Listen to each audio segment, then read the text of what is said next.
Hey everyone and welcome back. And since the last time we spoke, I was on a podcast on Monday, by the way. Obviously watch it if you haven't already. Recapping over the Hellas Verona victory, which is great. And obviously since then, we had that recent loss in the Champions League group stage against Porto, which basically has pretty much ended our hopes of getting through this group. I know I like to stay optimistic where I can, but to be honest, I felt like it ended after the Atletico Madrid loss, and now this is pretty much the nail on the head for me. And I guess people reacting to these three losses we've had in the group stage in this sort of Jekyll and Hyde form that we have on paper. Obviously, we're unbeaten domestically and we're not doing so great in the Champions League group stage. People are quick to sort of assume that Pioli's not the coach for us in this competition. You know, have we short-changed ourselves with a first-team coach here? Especially when you look at the competition in Serie A, when you look at the coaches in Serie A at the different sides, and his name doesn't quite stand out.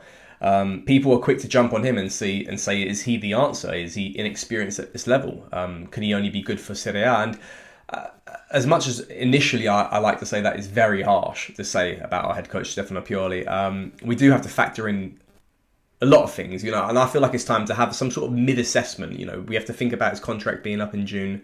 We have to take a lot of things into account: the way we're playing football, the players he has at his disposal, the budget he has at his disposal, the injury crisis that we have continuously seem to have.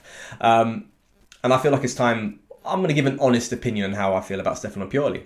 Firstly, guys, before I get into it, if you haven't already, please, obviously, if you're liking what you're seeing on this channel, please subscribe, hit the like button. If you're enjoying our videos, you know, leave a comment in the description, in the comment section below even, because it's always great. It's always great to have that feedback, and it's good for ourselves to succeed on this channel and, you know, the integration levels and that sort of stuff. Obviously do what you can, and if you are enjoying this content, let us know, and obviously hit the subscribe button, hit the like button. So let's get into Stefano Pioli. Let's get into him. He just recently turned 56 as well the other day.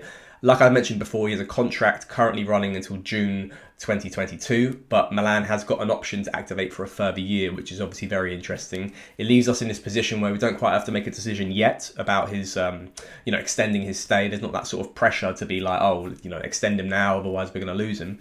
The ball's in our court for at least for another year beyond this season. He currently earns 2 million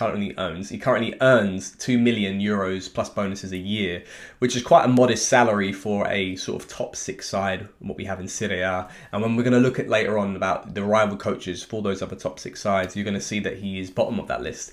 Let's look at sort of the stats so far at his time at Milan. So Pioli has coached Milan 99 times. So yes, he's one game away from getting that 100th one, which I'm hoping is a victory against Bologna this weekend.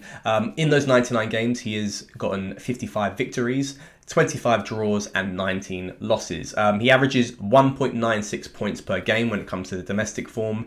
Goals for is 184, goals against is 112, which has a goal difference of plus 72. Looking at his finishes that he's done so far in all the seasons that he's coached for Milan within those 99 games, the 2019-2020 season where he took over Marco Giampaolo about a third into the season, he finished us in a respectable 6th place finish. That was obviously the end of that sort of first COVID season, and obviously that got us into the Europa League for the following campaign.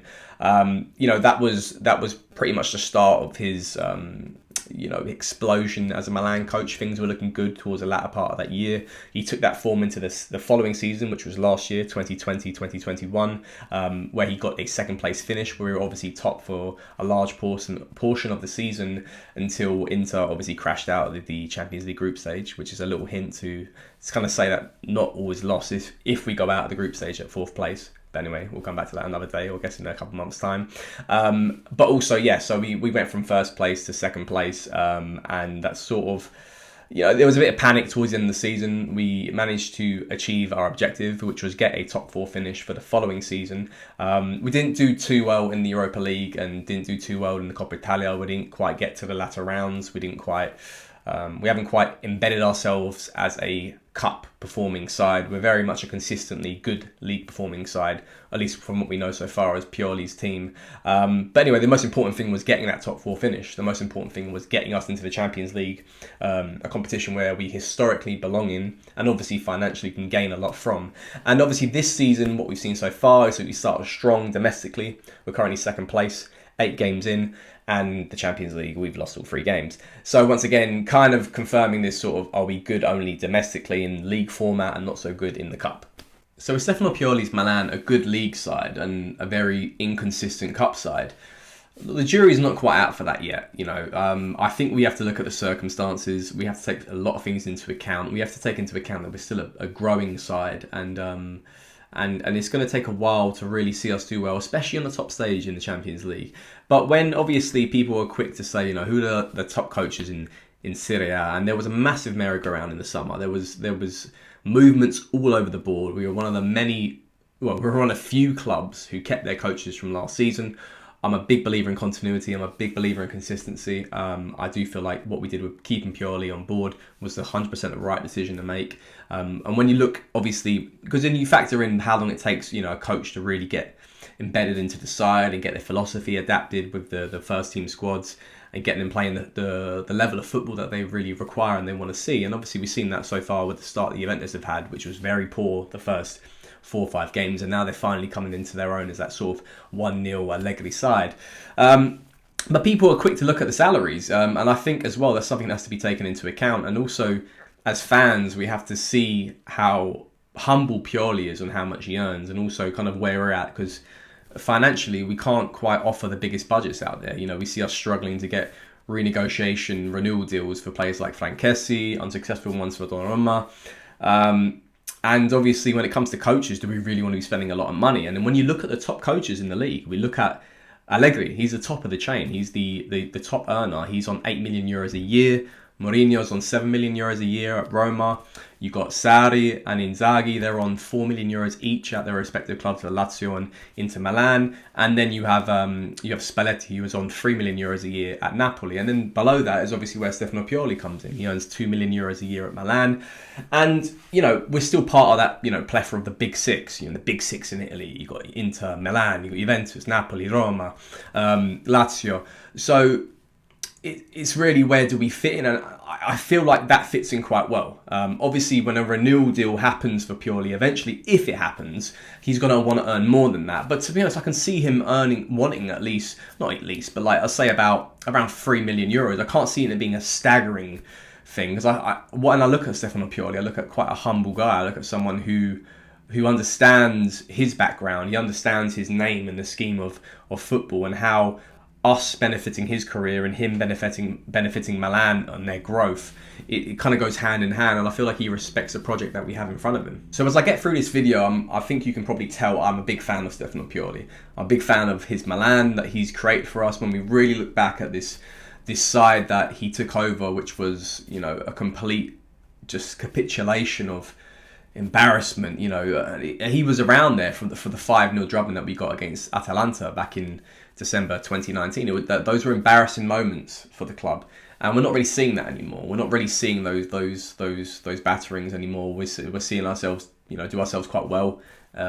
We're sort of in that realm of not quite being underdogs, not quite being favourites. We surprise a lot of opposition. We do well despite the injury crisis, and a lot of it goes down to Pioli. A lot of it goes down to the coach, and people can look at the players that we have now. We can look at the players who are performing so well. Your Theo Hernandez's, and you can Rafael Leao's, and you can say, oh, it's the players though. The players make up the team. It's not Stefano Pioli. You have to look at the coach. You have to look at what he's drilled into this side. You have to look at how he's improved players systematically and obviously just as individuals. You have to look at how we play with that high intensity, that aggression, that pressure. You have to look at how young we are as a side. And despite adding a few chips of experience in Ibra and Giroud and Simon Kjaer and Florenzi and even Rebic is kind of considered experienced at the age of 28. This side is kind of overperforming consistently. And I managed to check a few websites out to sort of back this pressure up. Is it all just talk? We see it on the pitch. We see that we apply pressure quite well. We apply that aggression, that intensity. I like players like Salamakers. I like players like Rebic. I like players like Tonali. Players who you're willing to get stuck in, Calabrias. The players who press high, that give all on the pitch, 100%. They might not be the most technically gifted players. Some of them are, but anyway, some like players like Salamakers gets a lot of stick for it. But what he does off the ball, what he does in the pressuring scenarios, does it relay into the stats? And I found a good website for this. This is FB Ref, I believe the website's called. And if I pronounce that wrong, apologise. And what we see defensively, what we see is that Milan domestically in the Serie A, has the most tackles and successful tackles. We have the second most highest successful pressure in gaining possession, and the second most interceptions. And this is us in the league. Obviously, when you compare us to the other 19 teams that are in the league, this just goes to show how well we are drilled defensively, the energy levels required to play in this side. And it just goes to show you what a team that Pioli's turned us into. A hard-working, humble side, never give up until it's a 90th minute. If it's the first, we can score 1 minute into a game, we can score on the 93rd minute. Never give up. And that's what I love about this Milan. That's what I love, and that's what I have to praise Pioli for this, because this is something as a fan, the basics of football, hard-working football. And we can look at a team like Manchester United, and how they've evolved over recent years. Solskjaer took them over in this transitional period, and all of a sudden, major signings come into the club, and most notably last summer, obviously Cristiano Ronaldo, and all of a sudden, the expectation levels just go through the roof. And is that coach good enough? All of a sudden, when he's dealing with these massive egos, with players who aren't willing to press and work for the side, and all of a sudden the pressure comes onto the manager. We're not at that position yet as a club. We're not at that position yet because we're not doing massive marquee signings. We're barely spending over 30 million euros for one player. We're still in that sort of building growth approach. And right now, Pioli's the perfect coach for us. I don't want to hear anything about him not being the right coach for us right now because you don't think he does good enough in the Champions League. We're still growing as a club, and let's be humble here. I think if you take Stefano Pioli out of this club, a lot of players' performances drop right down. You could add in a coach of great experience, whoever it may be, whomever you may want, unless you somehow get Antonio Conte, who obviously mirrors that sort of intensity. But to be honest, I don't like the football that's played with him. I love the way we play with Pioli. It's a good transition between aggressive, pressurizing young football with good style and individuals that get the best out of players because they systematically work so well together. So I'm just making this video to back the fact that I love this coach. I think he's brilliant. He's perfect for where we're at right now. And he does deserve an extension at some point. We can be smart about it. We can trigger the auto sort of renewal thing to 2023 and then review it from there. Hopefully put him on more money from them. But we really have to assess where we are as a club. So guys, in the comment section below, I want your opinions about what you think about Stefano Pioli. Is he the right coach for us now? Maybe you might think that we make a change in coaches. Let's say if our progression as a club happens and we're still evolving within the next 5 years and we're at a different level and we're able to bring in more marquee players whose value, and we can drop maybe 100 million euros every transfer window, or let's be a bit more honest, let's say 60 million euros, or well, we're doing that right now, but anyway, 60 to 100 million euros a transfer window. Do we deserve another coach in 5 years' time? Anyway, give me your opinions on Stefano Pioli. Do you like him? I love him. And until next time, guys, Forza Milan.